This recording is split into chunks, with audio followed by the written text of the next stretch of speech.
Hello guys, how are we all doing? Slight change of location today because doing it in the living room is all fun and games until it's 33 degrees in there and it's way too hot. I'm sweating in this room, but I thought we'll just give it a try as something a bit different. So hopefully it's all fine and we can record this episode with ease, but my goodness, I am so hot right now.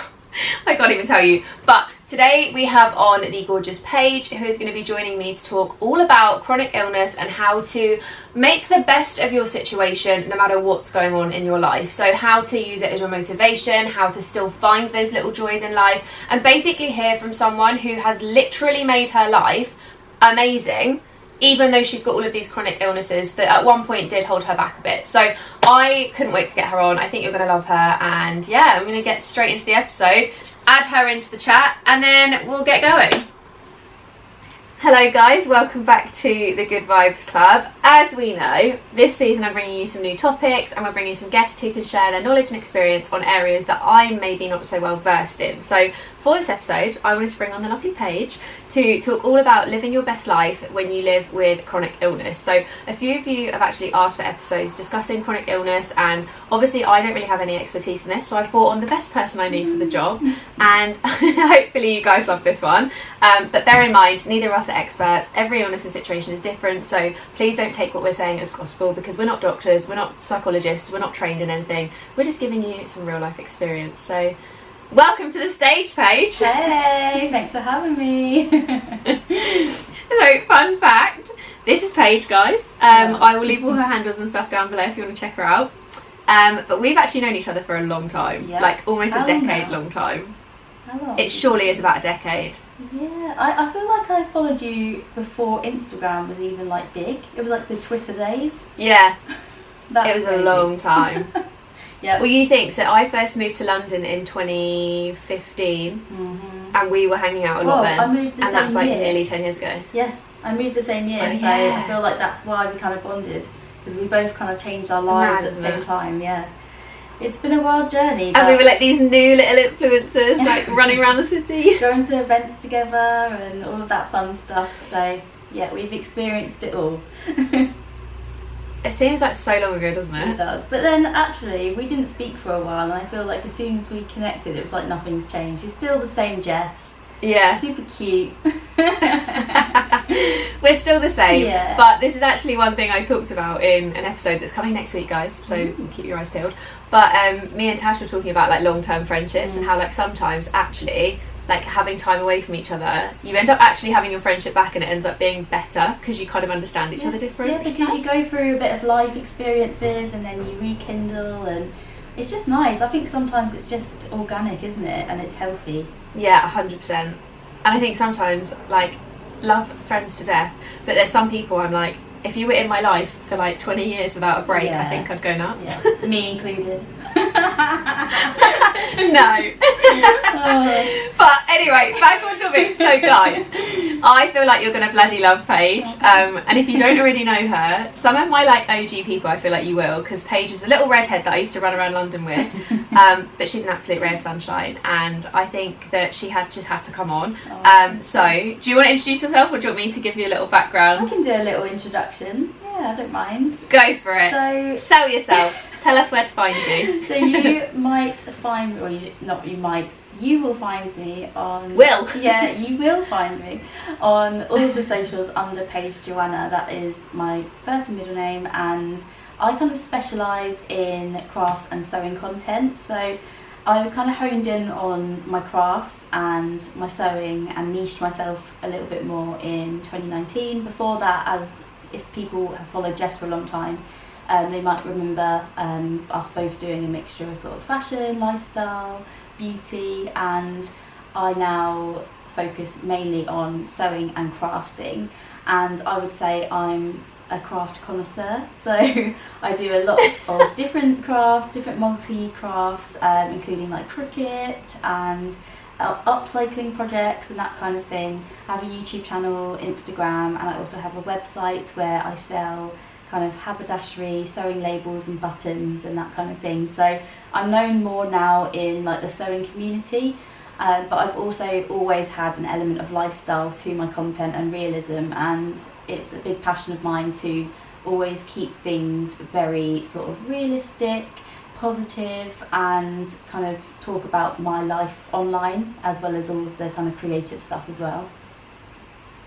Which is quite a good way to do it, I think, because like it's all very well having like an account, but then if you add the personality, I think it's always so much nicer. Yeah, and also I love connecting with people online. It's been sort of the driving force of why I do this for so long, because I love being able to meet like-minded people, and I think unless you're sort of putting yourself out there and being vulnerable sometimes, then you don't connect in quite the same way. So yeah, that's always been my kind of core foundation, is to be very real online, and that obviously includes talking about my health problems and my illnesses and that kind of thing. So I think for people that have followed me for a long time, they'll know that I've been sort of through the ups and downs of different health conditions, but I've also got that side where I love crafting and sewing, and that's kind of my joy. So it's just really important to me to be very realistic online. But yeah, that's kind of what I do in a nutshell. I create content, you know, sewing up garments and sewing patterns and doing sort of craft tutorials and that kind of thing. So it's really fun, and I'm very lucky to call that my job.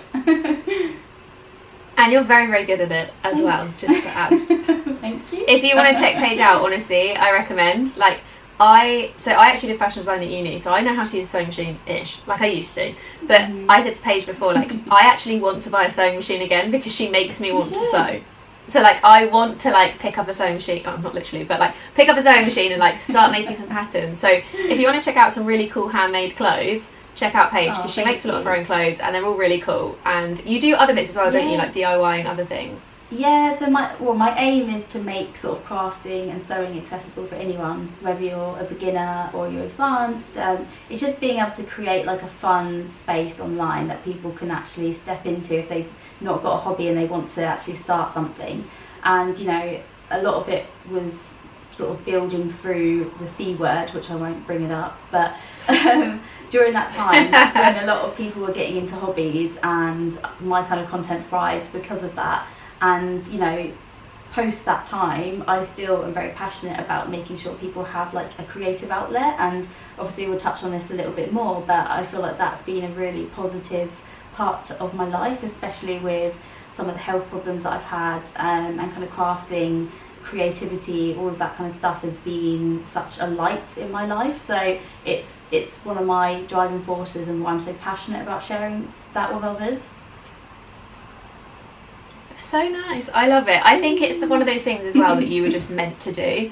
It's like in my it DNA. Almost gives you like a something to just it's in your DNA. It's what you're meant to be doing. And I think where you have got like the health stuff that can bring you down quite a bit, which we'll talk on more in a minute obviously, because that's what the episode's about, but I feel like it kind of gives you almost like an escapism as well. You know how like some people read, some people do, I can't think of other examples, but like it's your like escapism that you've turned into a hobby and a job, and like it now is literally part of your life as well as being such a help. Yeah, some therapists have said it's a coping mechanism, so there we go. But I think apparently mine's humour. Yeah, well there you go. And I feel like sometimes, you know, it's actually okay to accept that's what it is. But yeah, it's definitely a positive thing for me, and why I kind of love sort of pushing it in people's faces. Because I'm like, try crafting, get a hobby, you know. Do it. Yeah, exactly. Do you want to give us a little bit about a backstory about your chronic illness then? Because I feel like we can feed really nicely into... Actually, no, tell a lie. Ignore that bit, scrap that bit. Paige, before we get into everything properly, do you want to give me your good vibe of the week? Oh, my good vibe. So I was going to ask you about this before I go into it. Do you mean like something that you do, or just my good vibe in general, like something that's good?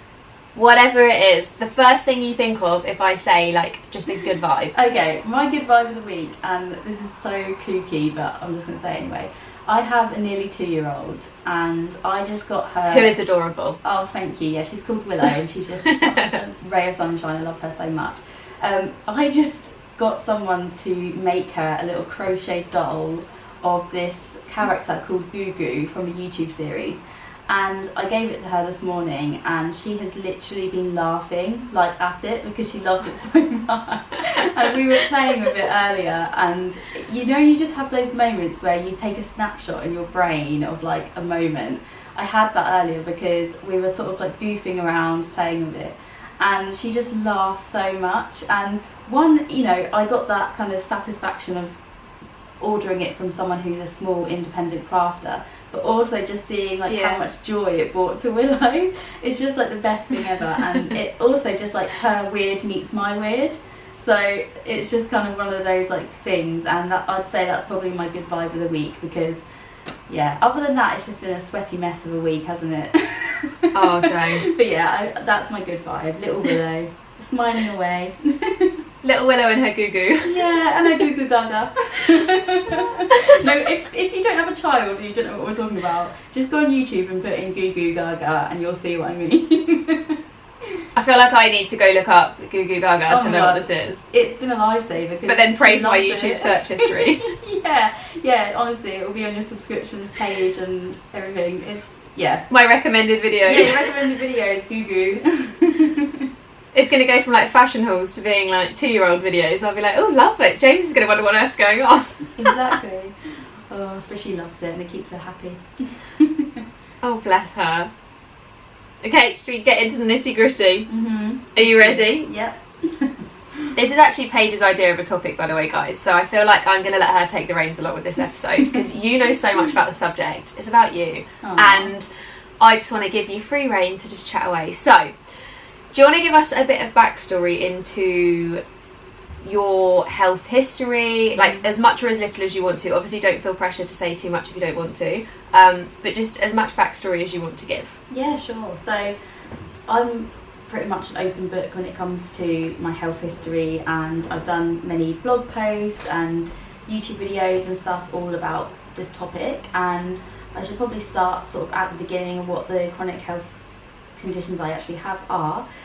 So I was diagnosed with Crohn's disease when I was 13 years old, so we're talking quite a long time ago now, more than half my life. And in the middle of your teen years as well. Yeah, exactly. And at that time I didn't really know what Crohn's disease was, and it was kind of a couple of years prior to that I was struggling with like physical health, and I was starting to get symptoms and doctors weren't really sure what it was, and then I obviously got the diagnosis, and it kind of was a relief in a sense. So so I was diagnosed with Crohn's when I was 13, and I think at that age you kind of don't really understand what it is to have like a long-term health condition. It was just kind of a relief at that stage to have a name to the condition that I've been struggling with. And just kind of obviously had to get through school whilst also dealing with a lot of like physical health problems, and again didn't really realise the impact it would have on my life at that stage. And then sort of cutting to sort of now, in 2018 I was diagnosed with arthritis. So they're both an autoimmune condition, and they stem from your immune system being overactive in certain areas of your body, and that causes inflammation. So in my case it was inflammation in the bowel, and then obviously now later on in my life it's been inflammation in my joints, which is why I've now been diagnosed also with arthritis.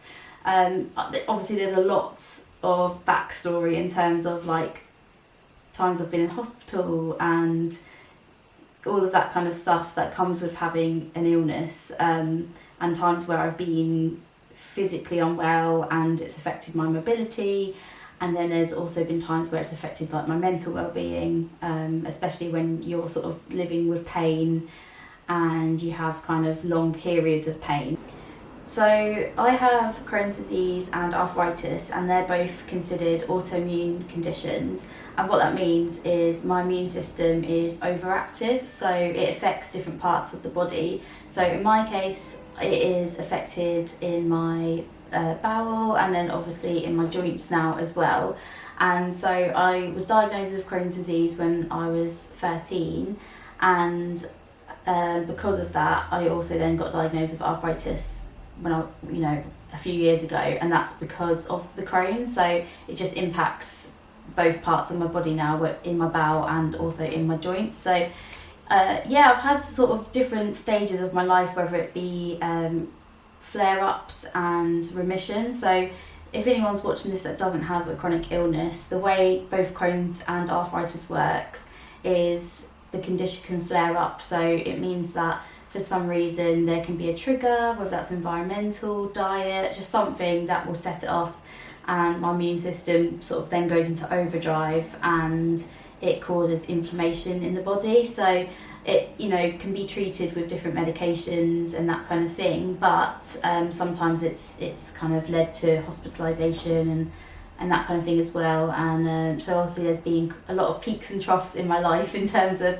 physical and mental well-being. So yeah, it's kind of been a bit of a roller coaster, but obviously I'm 32 now and I've had many years of this illness, and I've had also many years of remission, and I've kind of dealt with a lot of physical but then also mental impacts of it. And I think from my learnings and the different things that I've done mentally, I've been able to kind of still find this like drive within myself to, have a good life and a positive life, and not let these chronic illnesses set me back and not allow me to reach my goals and what I visualise for my life. So that's kind of where I've got to, and I think that's why I wanted to talk about this with you today on the podcast, and kind of talk about how I've been able to make positive changes in my life, or do the things that I want to do despite having these kind of serious health problems. So yeah, it's definitely doable. Obviously it depends on everyone's health, and every condition is so different and every person deals with it differently. So obviously this is my journey and what I've done to sort of still have the good vibes in my life. And it's kind of been a journey, and there has been highs and lows, and I think it's okay to talk about that. When you've got chronic health problems, it's okay to talk about the lows as well as the good times and how you get through it and stuff like that. It's all a part of my journey, and obviously other people's journey that also have to experience like chronic conditions. Do you find it quite hard because you get, obviously like you mentioned with the flare-ups, you could have a period of time where you're so good for so long and you feel really good and you feel like you can just do anything, but then suddenly out of nowhere you'll have like a really big low. So do you find it quite hard when you kind of hit that point where it almost just takes a downturn and you have to like really try and make yourself feel good, if you know what I mean? So not like feel better, because obviously you can't fix things overnight, but like make yourself feel more positive and like happier, and just kind of, do you know what I mean? So you like kind of putting yourself in a better headspace. That question in itself is probably the biggest battleground that people with chronic health problems face. And me personally, I find it really, really difficult with the conditions that I have, because one day I could be absolutely fine, dancing away in Ibiza, and this is based on true events, and then the next minute I'm at home throwing up all night, and I end up having this huge flare up back on steroids for a few months, and it's kind of a really jarring situation. And it doesn't matter how many years you have a chronic health problem, if you experience a period of remission and wellness and then you have a sudden flare up, it can honestly take you massively off track, and it can kind of be like a blow to the stomach. And you kind of feel you just feel like, oh god, not again, and it's really difficult to shake off that feeling of like, why me, and get into that kind of self-loathing. But there is a way of dealing with it, and it is hard, and sometimes you do need to wallow in it a little bit, but then it's in my nature, I guess, to kind of always fight back. And there's been times where I've been like really down because of flare-ups, and I'll give you guys an example now, and I don't mind going into details, but I was trying to conceive for over 1.5 years, and I was in remission. It was a really good time. Like all my doctors were like, yeah, this is your time to have a baby, like if you're going to do it now, now's a good time.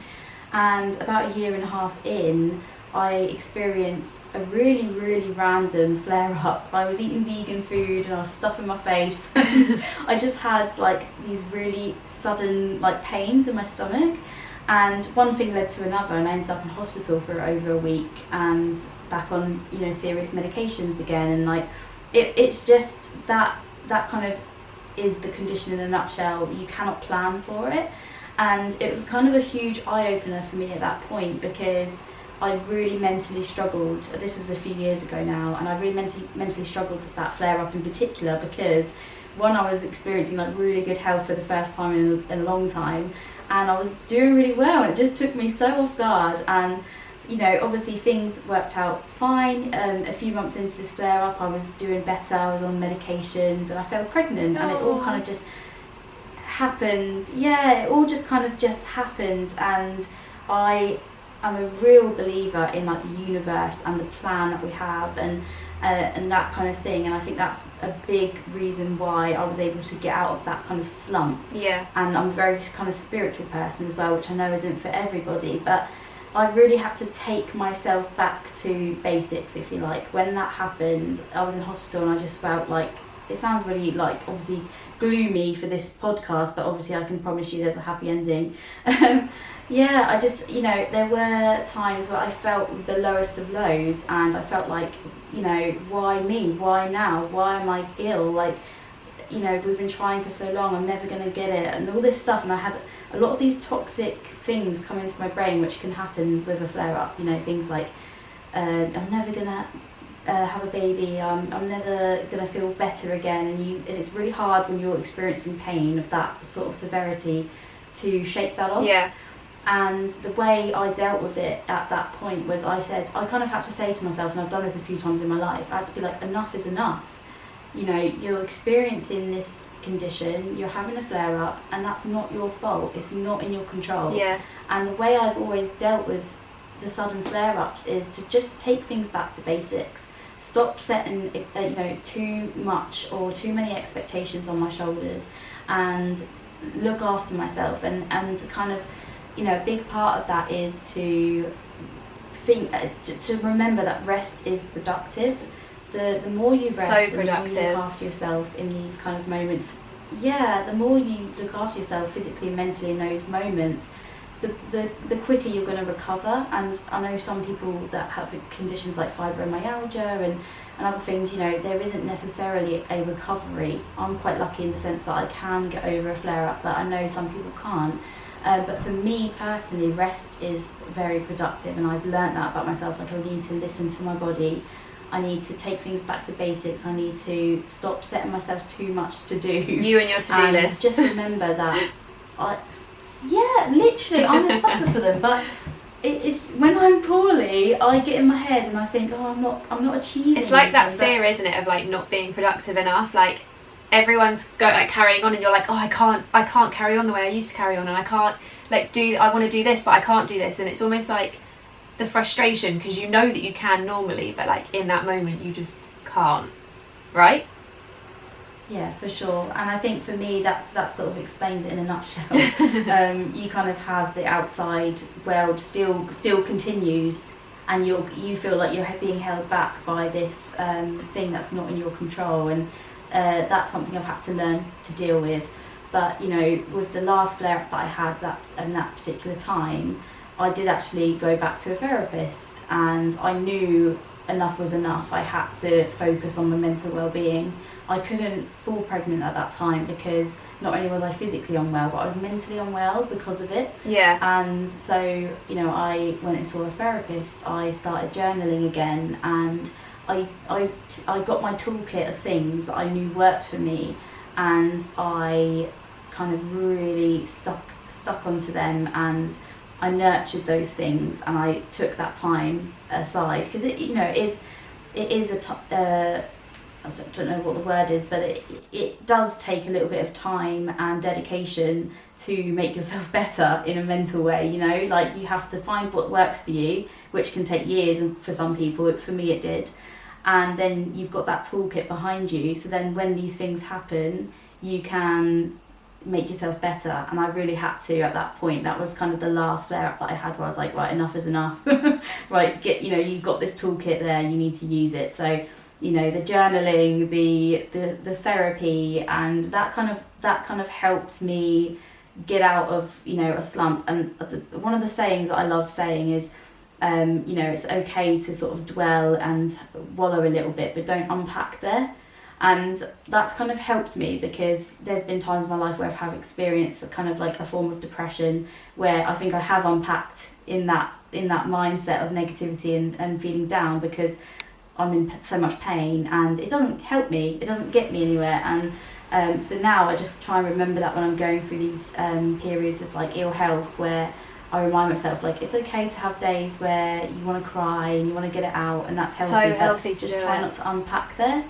And yeah, it's hard, because when you experience pain, it's nothing like it, and you know, it can be very mentally draining. But I think there's ways of finding a relief. And for me, going back to what we said at the start, is finding those things that you can control and the things that you can do when you are in bed and you're not very well, things like the hobbies, and finding something that brings you small snippets of joy, you know. And that's kind of what's helped me stay positive and give me that sense of purpose when my body or my mental health isn't that great at that time. So yeah, I found crafting and sewing and those kind of things have always been my kind of lifeline, if you like. But I know that's obviously not the same case for everyone, but I think it's just important for me personally, and just to share this with others, is that you can find something that can bring you a small snippet of joy, and that you can clutch onto, so that when you are well, you know, you can really be grateful and appreciate your wellness when you've got it, sort of thing. And I think as well, for anyone listening who is maybe currently in that kind of down of life, where they are in the middle of like a really bad health episode, I think as you're listening, as Paige is saying this, like, you're probably going to be thinking of something, maybe not, but maybe something that you're like, oh yeah, I actually really miss like reading a book, or maybe you like knitting or puzzles or whatever it is. Like, there'll probably be something in your head that you're thinking of and you're like, oh yeah, and literally there's so many things, but like that could be the thing that triggers in your head and you're like, oh yeah, like maybe I should try that and it might help. There's a few things that I noted down, is just like being able to lean on the people you love and ask for help when you need it as well, because a lot of people don't do that, and I think that's kind of the first step to feeling more like positive and feeling like you can carry on during those hard times, because a lot of us feel like a bit of a burden. And knowing you're not a burden as well. Yeah, oh my god, you just read my mind. But yeah, literally that. Having that support system is so important when you've got, you know, chronic health problems, and you kind of need that. But then also obviously finding the snippets of joy, using your toolkit, and really, if you don't have your toolkit and you're sat there and you're thinking, I don't know what mine is, I don't know what works for me, then it can be a bit of a process to find those things. You know, I've tried CBT, I've tried CBT, I've tried medication, I've tried therapy, I've tried meditation, mindfulness courses, and I found what works for me. The thing that works for me is spirituality and mindfulness, but that's obviously not going to work for everyone.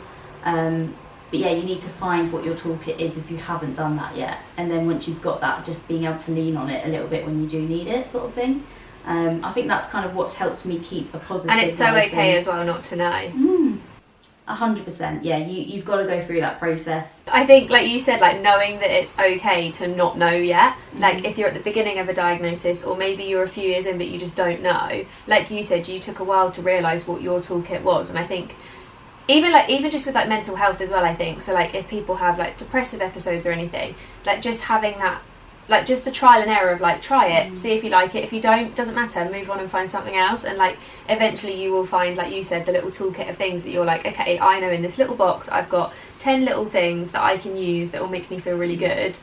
But those 10 things look different to everyone. The same as like we all like different foods and we all like different everything. Like it's just finding what works for you as a person, I think, isn't it? Yeah, 100%. And sometimes it takes a bit of a journey to get there, but once you've got it, I think especially when you've got a chronic illness as well, in order to sort of get back on track with like your positivity and your kind of you know, sort of, I don't know, like a better way of thinking during such a difficult time, is just to lean on those things, lean on the people, lean on the toolkit and all of that kind of stuff. And then I think once you're well, it also teaches you gratitude for being well. I think a lot of us don't sort of feel the same gratitude for our health and our wellness, and so you kind of live life and you don't really realise until you're unwell how, you know, you're not grateful for your health. And So I think for one thing that I've really learned having a chronic illness is that when I'm well, I'm really grateful for it, and I'm holding on to it for dear life because I just know how fragile it can be. So I try and make the most of every day, and it's what has given me like such a drive to sort of do the things that I want to do in life and not let it hold me back, because I just really like clutch onto the good times and like when I am well, like I try and like do as much as I can. It's funny, isn't it? Because I think what you would probably once have said was like the worst thing ever, being like, oh my god, I got this diagnosis, like my life has changed, everything's different, like almost, because I guess as a teenager you're almost more annoyed because you're like, oh, why am I different? Like, why me? Why has it happened? But actually you've managed to turn it into such a positive, because now you appreciate life so much more because of these things, rather than like letting them hold you back from anything. So obviously I know from being your friend, you haven't always been like as kind to your body and your Crohn's and everything. Like you did used to kind of not like it, and it used to affect you quite a lot. Obviously it probably still does, but you've learned how to overcome it a lot. But do you feel like now, obviously we know you see it a lot differently, but how did you come to like the realization of like, actually, like, was there like an aha moment, but like you said with the hospital thing, where you just thought like, I can't let this affect me anymore? Like pre that, like back in the day before like 2018 when you were getting pregnant and stuff, like did you have a time where you were like, why am I just sitting in this and just being so annoyed at everything, like I need to see a good in this? Yeah, 100%. I think that's why I told the story about my most recent flare up, and it was 2020 actually, and that one hit home for me because prior to that, in 2018, I went through quite a shocking life experience. I was in Ibiza and had a kind of, I don't know what you'd call it, I had a home invasion when I was on a hen party, and I suffered really bad PTSD from that, and then because of my mental illness that suffered from that, I also had a flare up of my Crohn's, and at that time it was just like such a chaotic experience that I kind of knew I needed something, and thankfully at the time my doctors suggested this kind of mindfulness course. It was a 12-week course, and it was specialised for people that had chronic health problems, and at the time I lived in Wandsworth, and it was part of the Tooting Borough Council, and I was just so grateful for that experience, because those 12 weeks I just had so many like aha moments, like you called it, where I just knew that I'd found my toolkit. I found it, and mindfulness and spirituality and meditation and all those things were like the things that just fit for me. And I think in terms of my relationship with my body, it's still a journey. Like I still find it sometimes really difficult when I have a bad day of my pain. It is a journey, and obviously going back to the 2020 flare up when I was trying for a baby, it was another experience where I was like, oh, why me? Like, why aren't I falling pregnant when everyone around me seemed to be just like clicking their fingers and getting pregnant at the drop of the hat? You always notice more people as well. Shake that. Like as soon as you're trying to get pregnant, you notice everyone getting pregnant. Yeah, literally. And it took me a while to sort of think like, okay, I need help now, because mentally it was affecting me again. And there's going to be peaks and troughs when you live with an illness, when you live with mental health problems, like anyone. It's not just chronic illness. I think you can really work on yourself for a long time and get to a place where you're like, I feel really great about myself, I love my body, but it can hit you again. And that's why, you know, I was glad that I found the meditation and that kind of stuff, because when it happened to me in 2020, I knew what I needed to do. But yeah, the kind of relationship I have with my body has definitely been an ongoing one, and it still is. You know, I had a C-section with Willow, and nearly 2 years down the line, I still am finding my relationship with my body is so up and down. And I know it's given me life, it's given me, Willow, it's healed. And this is the thing that the therapist told me, and something that will stay with me, is like every single time that I was unwell, who was the thing, or what was the thing that healed you? And it's my body. So I had this relationship with my body that I hated it, but actually think back on all those times where you were able to heal and you were able to get better, and actually be thankful for your body for being able to do that. So I really try and like lean on that now. And I think that was kind of the change in me, and my mindset was being able to see it in that way rather than like focusing on the the why is me kind of aspect. I have a question as well. So your mindfulness course you obviously got through the doctor. So would you say that's something other people could maybe ask their doctor to be recommended for? If there's someone listening who's maybe loving the idea. Yeah, I think, to be honest, it depends on your postcode if it's something available. But if it's not on the NHS, then maybe look up private meditation courses or mindfulness courses. Mine was called Mindfulness. It was a whole course on that, but obviously meditation was a part of that. But I would definitely look up a local place that does meditation therapy or kind of mindfulness training or something of that kind of thing, because for me it was life-changing. I love that though, because I think the fact that they recommended you that, and it almost came at like the right time as well, because you needed it, and then they were like, almost without knowing, they're like, here's a toolkit that we can give you that actually is going to change your life, and they didn't even really know that it was gonna. No, it's crazy. Rather than just giving you like more medication or like whatever. I remember this one session, it was about 6 or 7 weeks into the training. I just like broke down in tears. We were watching this video about Buddha, and it was all about like the beauty of life, and it was this montage video of like all these beautiful moments in life, and I just started sobbing, and the woman was like, okay, let's do a body scan, you know. And I just wanted to say to her, no, these tears are good tears, like this is good. It was like a relief for me, you know. But she was just like, let's all do a body, like a good moment of like, oh yeah, literally it was a relief that washed over me, and I just felt such a kind of, oh thank you, I finally got it, you know. It was kind of like that kind of moment. It's so nice though, because I think where like this is part of the reason I thought you'd be a great guest, and obviously when you mentioned this episode, because I think you have like really turned it round, and I think Crohn's is something that not many people really understand, but like knowing you and knowing other people that have it, it's such a hard thing to deal with, because it is so up and down. There's so many parts of it. It's so diverse in terms of like you could have 3 people with the same thing, but it's so vastly different, and it's not that widely like, I feel like a lot of people know about it, but it's not that widely known about. And you've literally turned it round and like started this business which is from your passion, and like you're literally living your best life at the moment, and you've got all these amazing things, and it's because you started to kind of believe in yourself and just know that the bad days aren't always the be all and end all, and there is always light at the end of the tunnel. Now. Thank God we can't see each other.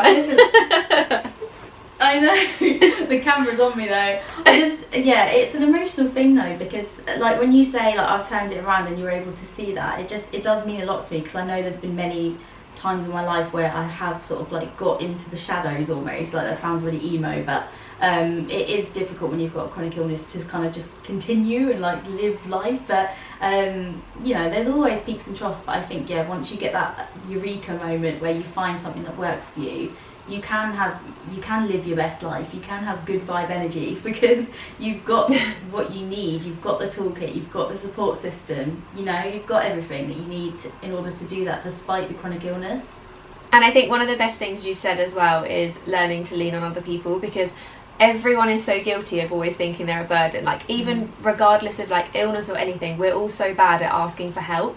And I think it's so important to know that like actually if you think about like your friendship group now, or your husband or your wife or your whatever, I guarantee that you probably have thought, oh my God, I'm such a burden to that person. But then as soon as they've said they felt a burden to you, you're like, of course you're not a burden. Why would you ever think you're a burden? Like you're absolutely not a burden. Exactly. Because I think we all just worry, don't we, about like laying our stuff on someone else. But actually sometimes it is really good to do that, because you need it. And if you do maybe feel like, this is one thing me and my friends adopted like a couple of years ago, but sometimes what we'll do is like if you do really need to like vent for whatever reason, whatever it's about, whether it's like an argument you've had or you feel really rubbish or anything, just having that kind of starter of a conversation to be like, am I okay to talk about this right now? And then it kind of lets them say yes or no. Like if they're in a bad headspace and maybe can't give you the advice that they want to give you because they're struggling at something else, like it almost just gives that open conversation, if you know what I mean. So you can be like, I really want to listen, but right now I just can't take it on. Like, can we talk about it? Do you know what I mean? Yeah. That sounds kind of harsh the way I've said it at the end, but like just kind of offering up. No, I've had to do that as well in my life, where I've had to tell people that my cup's full and I can't take on anymore at the moment, and when people love you and care about you, they'll understand and they'll still 100%. be there at the end, you know. So yeah, I think it's important to lean on others, but also if someone tries to lean on you and you can't help them at that point, it's also okay to say, like, I'm really sorry, you know, my cup's full, but I am still here for you, I'll be here for you, you know, when I can, sort of thing. What do you think, as obviously you've had to go through the whole like learning how to ask for help and talk to people, how would you say it's best to approach it if someone is maybe listening that thinks, I really want to talk to people but I just don't know how? Like, how would you say is best to go about it to bring it up to someone who maybe doesn't have the same chronic illness, maybe doesn't understand, maybe needs a, do you know what I mean? So like, if, say for example, you were reaching out to me and I don't have Crohn's, I don't have anything similar, so I can't relate to you because I don't know how it feels, but obviously you want to be there for that person, so how would you say they maybe approach it to have the conversation from both sides, I guess? So I would say there's been times in my life where I've had to sort of put a message out in my group chat, on my family group chat for example, and say, guys, I'm really struggling at the moment, and just be a little bit vulnerable. And I've had to be like, you know, I'm struggling at the moment, I can't be as supportive as I would like to be, as you kind of, you know, the things that you want from me, I'm not able to do that for you right now, but I'm, you know. I have one last question for you that might make you emotional, but I want to ask it because I'm intrigued. What is something that you wish you could tell yourself now about life when you first got diagnosed and you were really scared and really worried and just didn't really know what was going to happen? Like, what's one thing you would say to yourself back then at 13 years old that you wish you knew, or that you just think would be great advice for someone maybe going through the beginning? Little baby Paige. So this kind of reminds me, I'm just going to just put a little disclaimer, this reminds me of RuPaul's Drag Race, where they have to talk to a picture of their baby self. So I'm channeling that energy right now. So I think I would tell 13-year-old Paige that you don't know the ups and downs quite so much yet about this illness. You don't know what it's going to involve, and there are going to be times in your life where you are really down and you're really poorly and you have to experience operations and flare-ups and pain, and it's going to feel like sometimes that your world is kind of just at rock bottom and you don't know any way to get out of that. And I want to tell you that you can find a way out of that place, and it doesn't matter how physically unwell you are, the pain that you're going through, it will get better, and you'll still be able to reach your dreams of moving to London and having a life working in fashion and meeting some exciting friends and doing adventurous things. It's not going to hold you back. You can still do all those things. You sometimes just need to learn to adapt to your physical well-being or your mental well-being, and that's okay. Adapt where you can, but don't let it stop you, and you will get all the things that you want in life, and you will have such a beautiful life because of it. And I think the journey and the ups and the downs make life actually quite beautiful, and it makes you really grateful for when things are really good. Oh my god, that's so sweet. I love that. I feel like I can visualise yourself sat there thinking like, I'm on RuPaul's Drag Race, I'm talking to my picture on the mirror. I've rehearsed it many a time when I've been watching the finalists of Drag Race talking to their younger self, and always not really knowing what I would say to my younger self, but I guess that's it. But it's such a good way to look at it, because I think it's always important to not acknowledge that there's always going to be the downs, and it's okay, and they are hard, like you said. Like, you have to be in that emotion, you have to feel down, and you have to be sad sometimes, but it's also important to then enjoy the ups too. I think just that word that I sort of said and it sort of came to me is just adapting. Yeah. And sometimes you need to adapt to the life when you need to be in bed for a while, resting. That's okay. It's finding the snippets of joy. It's being able to know that better times are coming, and then when you are well, really living your life to its fullest, you know, and just showing gratitude. Just, it might sound it's weird to people, like having an illness and being grateful for it, but I think it's just reframing that mindset, isn't it? And once you've done that and you've found what clicks and what works for you, then everything else sort of follows from that. And it's such a part of who you are as well, so it's like a part to be almost proud of because it makes you you. Yeah, it's definitely given me a fire, determination in my belly, that's put it that way. I can vouch for this fact. Yeah. Oh, funny. Have you got any like round off things you want to say as we come to the end of the podcast? Is there any like takeaway that you really want people to go home with and like really think about if they are struggling? Yeah, I think my takeaway from this is just to kind of know that if you're struggling with a chronic illness, maybe you're in the depths of it right now, or maybe you're in remission, like things do get better, and just knowing that you can find snippets of joy in your life, and you can, you know, have all these like good moments and positive moments, and the good vibes will keep coming. It's just a mindset, it's adapting, it's leaning on your support system, and you can do this. You can create the life that you want for yourself, and yeah, you've got all the tools to do it regardless of the chronic illness, so believe in yourself. I feel like you are like the most inspiring person to talk to about this kind of thing. But thank you so much for coming on as a guest. Oh, thank you so much, Jess. No, it's been a pleasure to come on and talk about it, and my DMs are open. If anyone is, you know, experiencing a condition or they're going through that kind of process, then yeah, I'm here if you want to chat. Yes, that's such a good point actually, that they can message you. I feel like you could message me, guys, but I genuinely, when I say I have no idea, like I try and learn. I feel like I've been learning through this episode, and even like as your friend, it's really interesting because I feel like I knew a lot, but just talking to you in a different way on the podcast is actually really eye-opening because I feel like I'm just learning more about it and like the struggles and the ups and the downs, and it's just really interesting to like have a slightly different conversation on it, I think. Yeah, maybe like anyone that knows a friend that's got a chronic illness, maybe just like after what listening to this, they could do a little check-in with them and just see how they're doing. Yeah, or on the flip side, if you are someone who is struggling, you could maybe send this episode to your friends to listen to understand it from a different perspective too. So hopefully it's really helped. Hopefully you've come away with lots of takeaways.